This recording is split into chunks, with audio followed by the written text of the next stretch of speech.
आज आइतबारको बसाइमा फेरि पनि अर्को आफ्नै रचना लिएर उपस्थित भइसकेको छु। आजको रचनाको शीर्षक रहेको छ गाह्रो भयो। म यसलाई वाचन गर्ने कोसिस गर्दछु। आँखाबाट पोखिएको आँसुले भिजेको सिरानी सुकाउन निकै गाह्रो भयो। आँखाबाट पोखिएको आँसुले भिजेको सिरानी सुकाउन निकै गाह्रो भयो। हजारौंले खोज्दो रहेछ तिमीलाई मेरो मुटुमा लुकाउन निकै गाह्रो भयो। आँखाबाट पोखिएको आँसुले भिजेको सिरानी सुकाउन निकै गाह्रो भयो।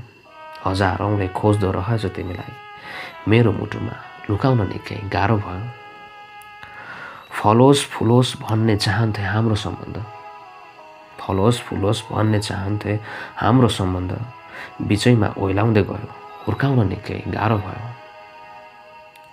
लहरा झै बेरिएको मेरो चोखो माया बिचैमा काटिदियो फुकाउन निकै गाह्रो भयो। लहरा झै बेरिएको मेरो चोखो माया बिचैमा काटिदियो फुकाउन निकै गाह्रो भयो। तिमी सँगै रहँदा साथ देउन भनी मागेको मायाको ऋण आज छाडेर जाँदा ब्याज चुकाउन निकै गाह्रो भयो।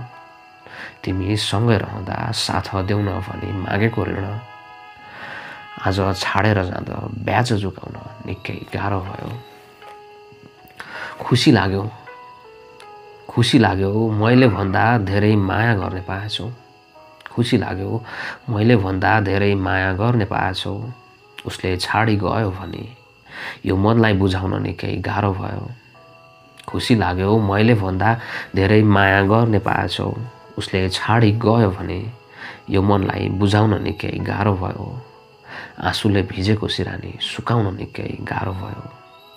आँखाबाट पोखिएको आँसुले भिजेको सिरानी सुकाउन निकै गाह्रो भयो।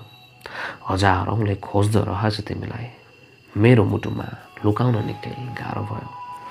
धन्यवाद। तपाईहरूले यसभन्दा अघिल्लो हप्ता प्रस्तुत गरिएको मुस्कानभित्रको पीडा शीर्षकको कविता सुन्नुभएको छैन भने कृपया यो भिडियो गएर हेरिदिनुहोला।